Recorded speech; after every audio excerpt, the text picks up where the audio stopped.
So this video is actually split into two pieces. There was kind of too much content to get into a single episode, but I hope you enjoy it. I've really enjoyed making it. And to those of you that have liked and subscribed, thank you so much. We are about to reach our 10,000 subscribers mark. So if you haven't liked and subscribed so far, please do. Really, really helps us out. I hope you enjoy the video. Swagger down the street with your red lips and funky beat. You better hold your head up to the sky. I'm gonna roll with you till the day I die.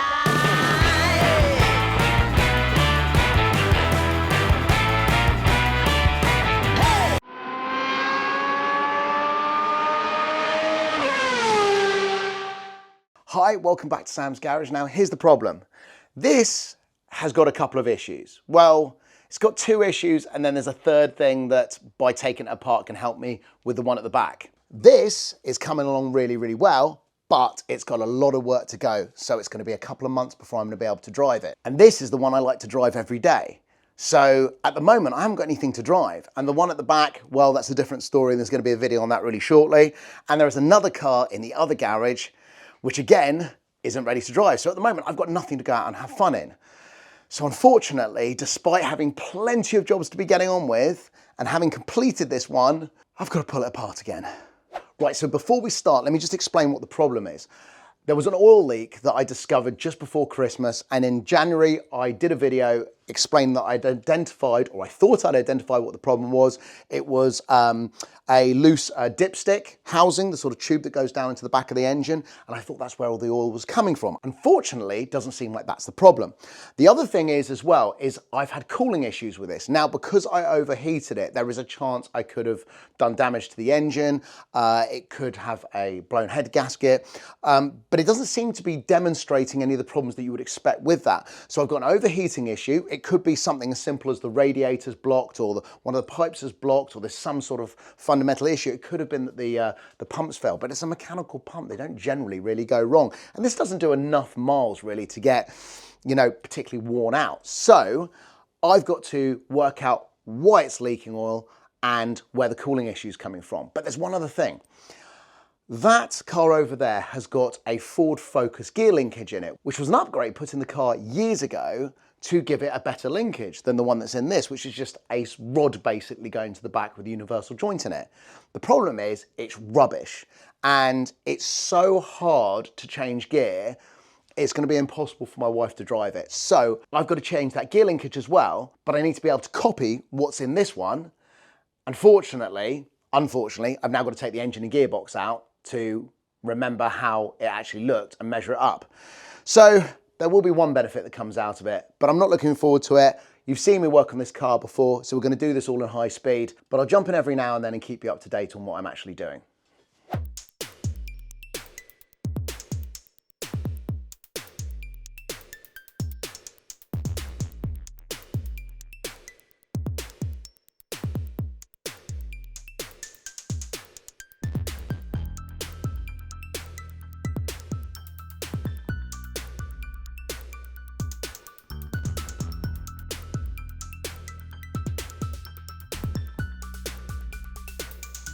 Right, we're ready for the engine to come out, and I haven't done this in a while. As you'll probably remember if you've seen the channel before, when I rebuilt this last year, I didn't actually take the engine and gearbox out because there was nothing wrong with it at the time. It was mainly cosmetic work to the engine bay. So I'm going to pull this out now. Hopefully we don't have any problems, and then I think I'm going to call it a night.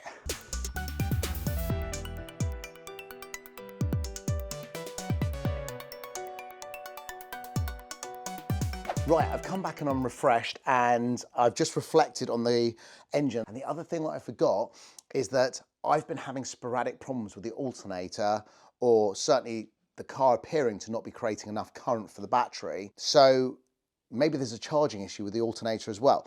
Anyway, I need to dig into this. Right, so let's start with some basic problems. As you can see on here, if I just run that up, that is a lot of horrible stuff right there. So I think the belt wasn't perfectly aligned with the pulley wheel, because I had this horrible bracket on the back that I made a few years ago, and I didn't have any precision tools. I made it with what I had here. So I think that a lot of that dust is from where the belt is not perfectly in line going round, and it's rubbing on the edges and it's creating this dust which is just building up over time. But actually, if I do it down here a little bit more, I don't know how well you can see that, but that's actually wet. So that's a combination of the dust and the oil. So we've got a couple of problems there. So I think what we'll do is start by taking off the covers and then see what's inside.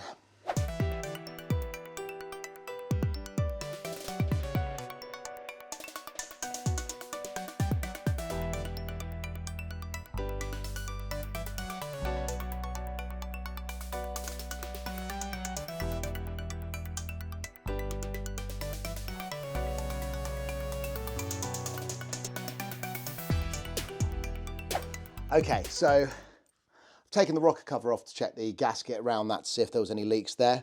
We've got a breather that comes off the crank casing at the back. That hose here is split. I don't know if you can see that on the video, but that's split, so I reckon that's where some of the oil is coming from. It's weeping here on the join, but there's so much muck around, it's really hard to tell where it's originally come from without cleaning it all down, running the engine again and trying to work out where it's weeping. And it's a bit of a nightmare in the back of the car. So, but there's also quite a lot of muck around this plate. And unfortunately,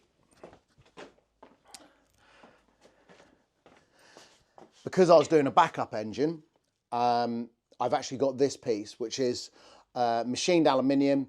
It's got a brass 90-degree connector on it that goes on there, and then it's got a proper O-ring. Now, I originally made this out of the plate that I had lying around and a gasket that I made up, but unfortunately I made it by hand. It wasn't perfectly flat, so probably that's where we've got one of the issues, is it's just weeping out of that because it's not a good enough seal.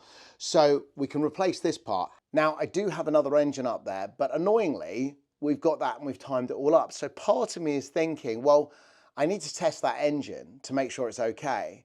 So do I actually start taking all the bits off this, building it up on there, and then this one becomes the next one to go up on the cradle? I think that's probably the way I'm going to go. So I think what we'll do is we'll start taking all the exhaust gaskets off and putting them back on there.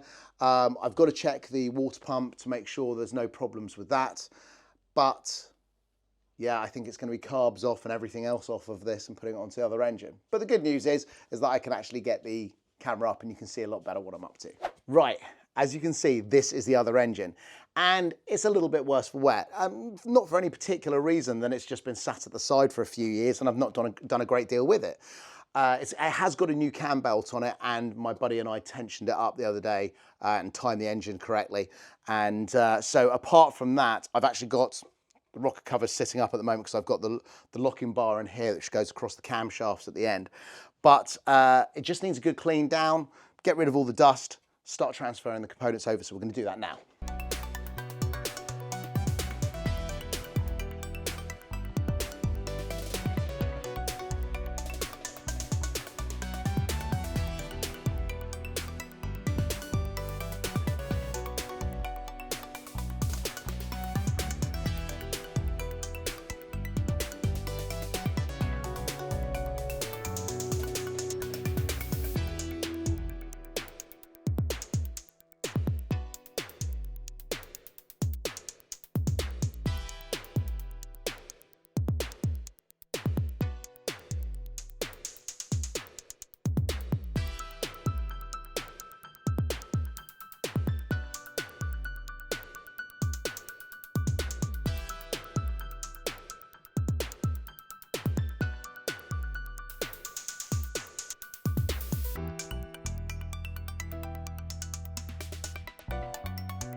Right, so this is where we've got to. We have got one old engine nearly rebuilt, one newer engine stripped, a couple of other little bits and pieces on that one to go, but the main bit is flywheel, clutch and gearbox. So we've got to swap those over, so let's do that now.